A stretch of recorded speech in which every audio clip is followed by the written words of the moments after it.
Pangalawang gawain mga kapatid ay ang pagbisita sa isang kapatid natin sa pananampalatayang Islam na siya ay may karamdaman.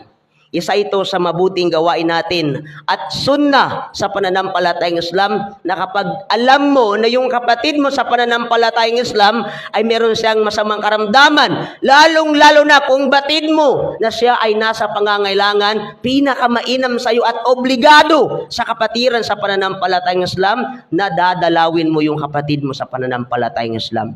Bukod sa yun ay kautusan sa atin sa pananampalatayang Islam ang isang tao na dumadalaw sa kaniyang kapatid na may karamdaman, lalong-lalo na kung siya ay nasa pangangailangan, ay nagdudua, nananalangin sa kanya ang mga anghel ni Allah subhanahu wa ta'ala.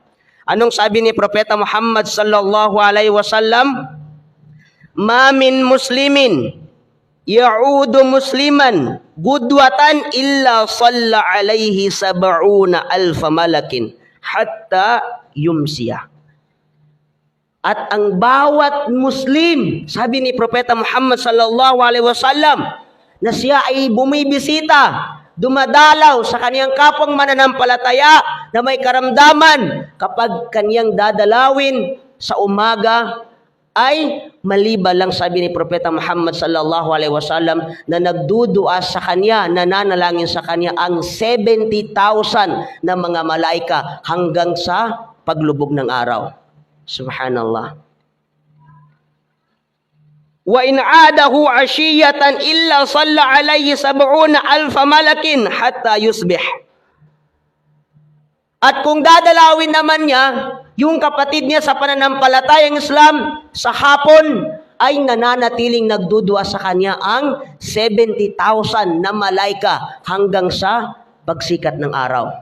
Subhanallah. Anong ibig sabihin ng mga kapatid? Kapag dinalo mo yung kapatid mo sa pananampalatayang Islam na may karamdaman, dinalo mo siya sa umaga, mula umaga hanggang hapon, ay nagdudua, nananalangin sa kanya ang 70,000 na mga malaika. Saan siya nananalangin? Doon sa taon na yun na dumalaw, bumisita sa kaniyang kapatid sa pananampalatayang Islam. At kung bibisitay naman niya sa hapon, ay nananatiling nagdudua, nananalangin ang 70,000 na malaika hanggang sa pagsikat ng araw. Kapag kaniyang dadalawin sa hapon hanggang sa pagsikat ng araw, ay nananatiling nagdudua, nananalangin ang mga anghel sa kanya. Doon sa mga taon na yun na dinalaw niya ang kaniyang kapatid sa pananampalatayang Islam na may karamdaman.